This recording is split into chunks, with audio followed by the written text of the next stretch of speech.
الإسلام ديني ومحمدا رسول الله ويقيني. Perbaiki amal, perbaiki ibadah. Banyak orang ibadahnya bagus, amalnya tak bagus.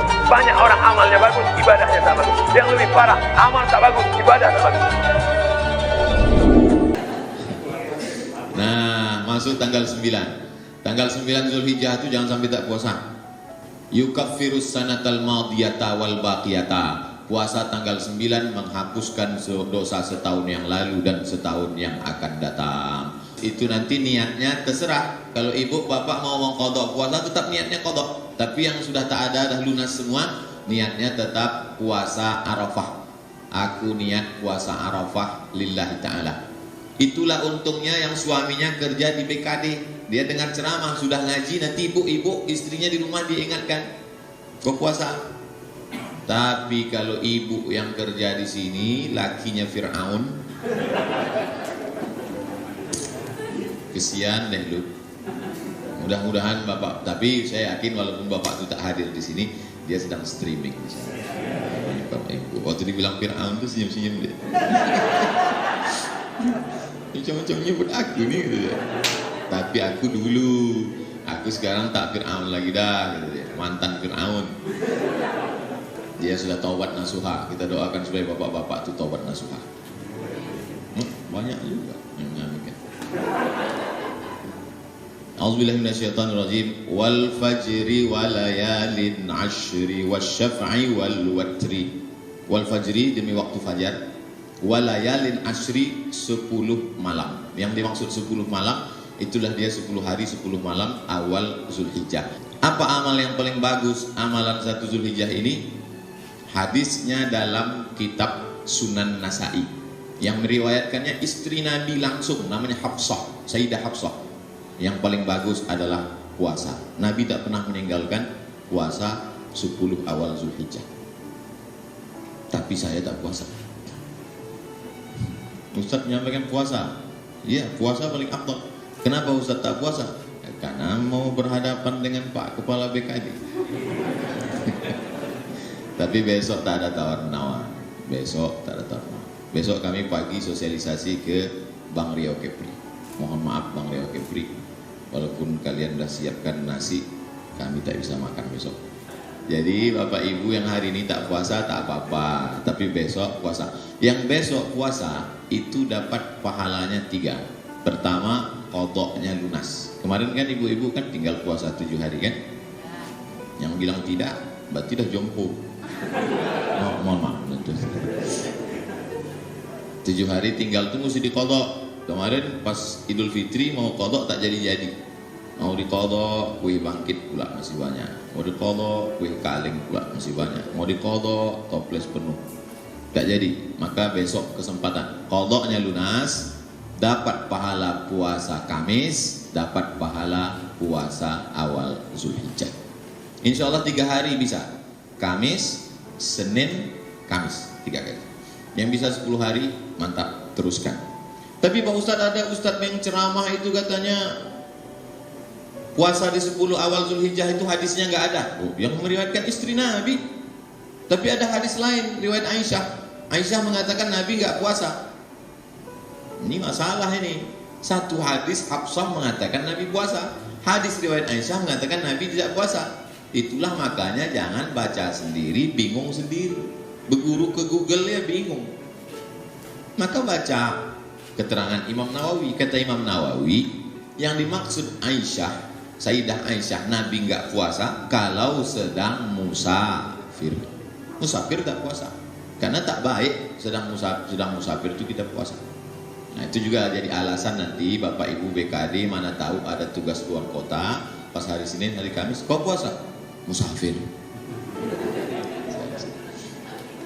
Kalau saya diajak orang makan, saya tengok dulu. Kalau kira-kira saya membayar, saya bilang saya musafir. Puasa. Jadi kalau tengok nampaknya agak dia, Ustaz puasa? Tidak. Itu namanya cerdik pandai. Nah, bagi yang tak bisa puasa, waktu saya cerita puasa sunat, meleleh air mata bapak itu menangis. Bapak nangis kenapa? Buah pinggang saya sudah dicabut satu Pak Ustadz di Malaka. Kata dokter di Malaka tak boleh puasa karena buah pinggang sudah tercabut.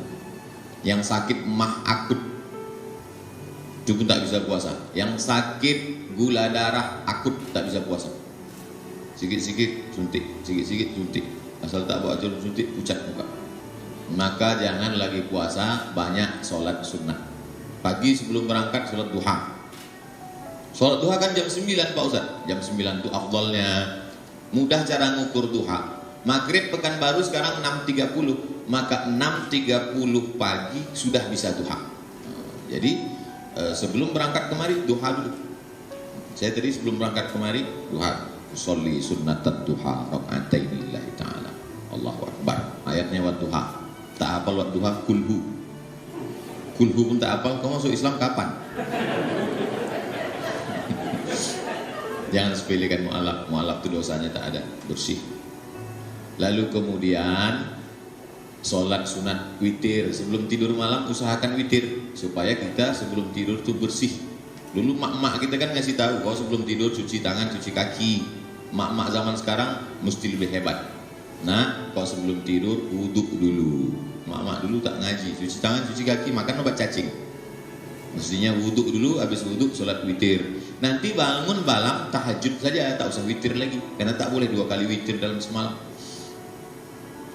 Sholat sunat hajat, sholat sunat tasbih, sholat sunat mutlak, sholat sunat qobliyah, sholat sunat ba'diyah, sholat sunat istikharah, sholat sunat tasbih. Inilah masanya dibanyak-banyak. Saya Pak Ustadz puasa tak bisa, usus sakit. Oke, bisa sholat sunat. Sholat sunat pun tak bisa, lutut pula sakit. Jadi kalau gitu apa? Banyak baca Quran. Baca Quran pun tak bisa Pak Ustadz. Asal dibuka Quran meleleh air mata. Yang keempat, zikir. Afdalul zikri seafdal zikir la ilaha illallah. Banyak-banyak la ilaha illallah, la ilaha illallah, la ilaha illallah, la ilaha illallah, la ilaha illallah. Pas datang orang urusan berhenti. Ya nanti orang datang urusan zikir juga. Gimana Pak urusan kita BKD yang apa sholat pegawai kemarin? La ilaha illallah. Tentu sesuaikan dengan situasi dan kondisi. Ma min ayyamin, tidak ada hari al-amalu sholihu fihinna ahabbu ilallah min hadhil ayyamil ashri. Tidak ada hari yang lebih baik untuk beramal melebihi 10 hari ini. Dari tanggal 1 sampai tanggal 10. Fa aksiru fihi tahmid wa tahlil wa tasbih. Perbanyaklah tahmid alhamdulillah, tahlil la ilaha illallah, tasbih subhanallah walhamdulillah wa la ilaha illallah wallahu akbar. Perbanyak-banyak sholawat. Beli sekarang tasbih digital, pencet subhanallah, subhanallah, subhanallah, subhanallah, subhanallah, subhanallah. 10 hari, kan banyak. Puasa, tak bisa puasa, sholat sunat. Tak bisa sholat sunat, baca Quran. Tak bisa baca Quran, zikir. Tak juga bisa zikir, hati sudah tertutup. Khatamallahu ala qulubihim wa ala sam'ihim wa ala absarihim ghishawa. Tadi kata Ustaz puasa 10 hari. Ya, mana boleh puasa tanggal 10 Zulhijjah? 10 Zulhijjah tak boleh puasa, 11, 12, 13 tak boleh, 1 Syawal tak boleh, 5 hari ini tak boleh puasa, haram. Allah itu maha adil, dibuatnya dapat pahala puasa tapi tak puasa. Nah, ini bisa jadi teka-teki silang. Sebutkan hari yang dapat pahala puasa tapi tak puasa. Nah, tak tahu kok kan? Tanggal 10 Zulhijjah dari habis subuh itu tak ada makan apa-apa. Jangan makan, jangan minum. Itu beda Idul Fitri. Idul Fitri begitu bangun subuh langsung buka. Kenapa? Lapar tak sahur. Idul Adha tak ada makan apa-apa. Makanan pertamanya pagi Idul Adha adalah hati hewan kurban. Ambil, cuci, basuh, jangan sampai kena darah. Darah itu najis. Semprotkan limau. Tak ada limau mama lemon.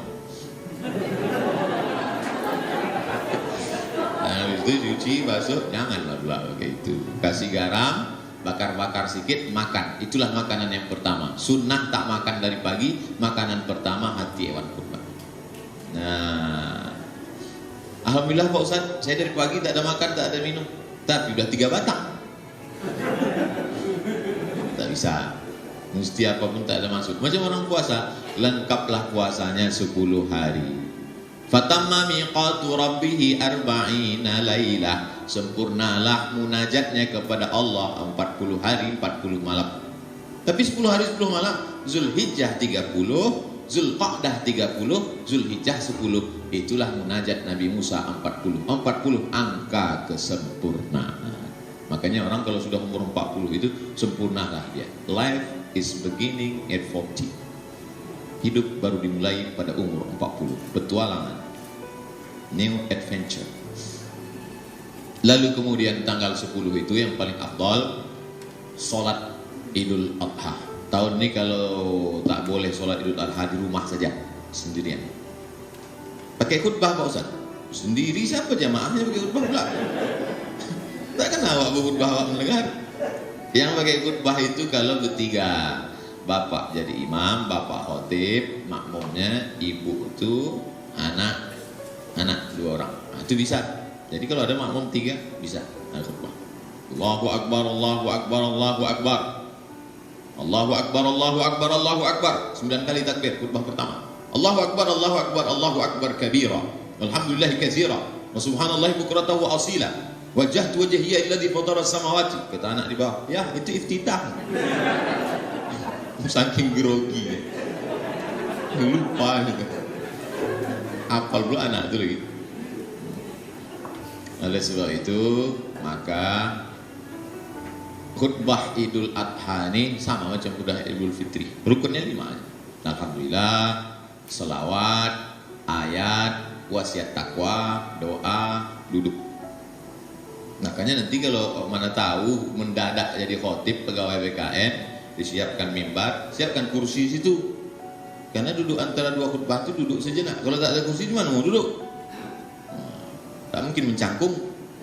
Nah, setelah itu barulah selesai khutbah, ambillah kambing tadi. Kambingnya akrona ini bertanduk. Jangan potong kambing tak bertanduk. Kenapa? Kambing belum akil balik. Dagingnya lembek. Orang makannya jijik. Kita kalau sedekah tuh kasih daging yang paling berkualitas, paling mantap. Akrona ini bertanduk. Setelah itu pula barulah amlah ini, putih bersih, kambing yang paling disukai, disembelihlah. Bismillahi wallah, hadapkan ke arah kiblat. Mana kiblat kita? Sana kiblat. Kepala kambing itu di sebelah kiri. Arahkan ke kiblat. Bismillahi wallahu akbar, Allahumma taqabbal min fulan bin fulan. Motongnya dari bawah ke atas. Dari bawah tarik ke atas. Karena kalau dari atas ke bawah darahnya ke muka. Maka dari bawah ke atas. Mesti putus 2 urat. 1 urat napas, 1 urat makan. Saya sampai sekarang belum pernah motong. Teori Oke lah ini. Saya ini nampaknya aja berapi-api, hati saya lembut. Tak sampai hati saya nengok kambing itu meregang nyawa. Jangan motong kambing, motong ayamnya tak sampai. Dikirimlah kemarin golok 2 biji, 1 golok untuk sapi, 1 golok untuk kambing. Saya ditantang untuk motong Idul Adha. Yang mengirim ini dari Jakarta, namanya Juleha. Juleha itu juru sembelih halal.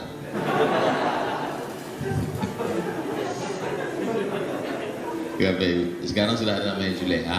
Jadi rupanya banyaklah sekarang orang ini menyembelih tak halal. Dipotonglah kambing pakai pisau tumpul. Meregang nyawa kambing itu.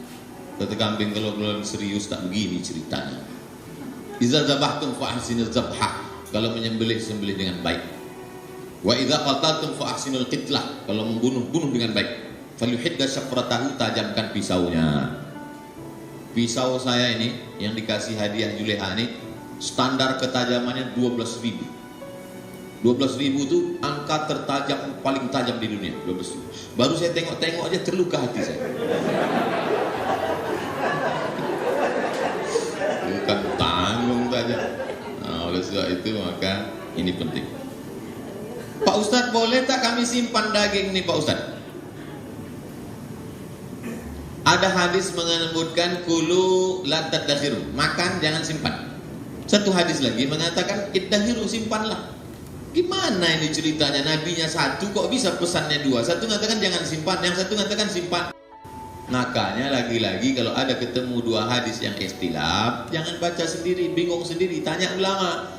Ternyata maknanya jangan simpan ketika musim wabah banyak penyakit, susah makan, jangan simpan bagi habis. Jadi yang paling bagus tahun ini jangan simpan, bagi habis. Assalamualaikum Pak. Waalaikumsalam. Bapak ini ada 2 kupon untuk Bapak sebagai kurban. Jangan, kupon kata Ustaz Somad kemarin, tak usah lagi kasih kupon. Terus dagingnya diantar ke rumah. Pul aja. Maksudnya ambil aja sikit, sisanya itu bagikan.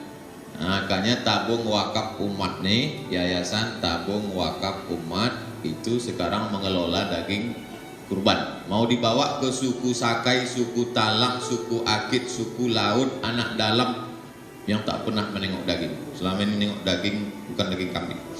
Mandilah saya di sungai suku Talang. Talang mama mandi di sungai, sedapnya. Ada satu kawan dari Jakarta tak mau mandi. Kau mentang-mentang orang Jakarta tak mau pula mandi, dia senyum aja. Sudah habis mandi, kami pun bertolak. Di tengah jalan saya tanya, kenapa kau tak mau mandi? Tadi saya tanya masyarakat di situ, apa kata dia? Di sana itu rupanya orang sedang motong babi, dagingnya ditempelkan ke rakit. Jadi aku tadi mandi pakai air babi. Patutlah kau tak mau mandi. Air sungai tidak lagi seperti itu, tapi karena dia orangnya warak, takut. Maka ini maksudnya banyak saudara-saudara kita di hutan itu maaf beribu maaf, sulit ekonomi, maka sekarang kita sebarkan. Maka saya anjurkan di Pekanbaru yang tinggal di perumahan klaster, tak usah lagi makan kambing. Itu apa? Ini kadang disimpan daging kambing itu sampai berhari-hari, sampai pintu kulkas itu tak bisa ditutup. Asal ditutup, menyipak kaki dari freezer. Ilaha illallah. Ada tadi Ustadz pegawai BKN Pak Junaidi, BKD Pak Junaidi. Itu beliau pengurus masjid. Seumur-umur saya dikasih daging dari masjid, tak pernah saya ambil. Di Harapan Raya Bukit Barisan. Seumur-umur ini suruh, ini ada daging untuk Ustadz satu, bagikan. Kenapa Ustadz tak mau? Saya sudah dapat banyak. Untuk apa banyak-banyak makan kambing? Bahkan kita ini sekarang di Pekanbaru banyak yang tak bisa makan kambing. Saya ini Pak Ustadz memang tak bisa lah kalau kambing. Baru menengok aja udah naik darah tinggi saya. Oleh sebab itu maka yang paling afdol ini kita bagi-bagikan saja. Bagi yang orang tuanya sudah meninggal, kapan lagi berbakti sama orang tua? Inilah masanya. Ini 2,5 juta untuk kurban saya, ini 2,5 juta untuk almarhumah emak almarhum ayah saya. Mudah-mudahan rezekinya berlimpah. Amin. Saya punya waktu sampai jam 9.30. Sesudah itu Ustadz Al-Nok Dinar mempresentasikan, itu bahannya sudah, Yayasan Tabung Wakaf Umat. Setelah beliau presentasi, barulah saya menjawab pertanyaan-pertanyaan Bapak Ibu yang sudah. Tolong pertanyaannya agak bergizi sedikit. Ini ada kemarin nanya, Ustadz Somad, kami bawa hewan kurban. Setelah sampai di masjid, rupanya lepas, belum dapat. Gimana hukumnya? Nah, jadi ini yang pertanyaan macam itu yang lalu biarlah berlalu. Tahun ini kita kurban lagi. Nah, gitu. Saya banyak terima kasih kepada Bapak Kepala BKD Pak Ikhwan Ridwan SH MSI karena memberikan kesempatan kepada kami. Ini kami minta izinkan kami presentasi tabung wakaf umat di tengah pandemi, bisa diberikan kesempatan, Masya Allah. Tapi saya tetap ikut protokol sampai di pintu tadi. Selama ini biasa kalau sampai di pintu kita disambut tolak badru alaina. Sekarang enggak, tembak kening langsung, pang 3 menit. Sesudah itu tak ada salaman, kita ikut protokol. Kemudian ini sengaja saya gantungkan. Beberapa hari ini saya copot, saya masuk ke kantong, di komen di bawah, pakai masker lah Ustaz. Sekarang tak bisa. Sekarang kalau kalian komen pakai masker lah, nih. Kita tetap ikut.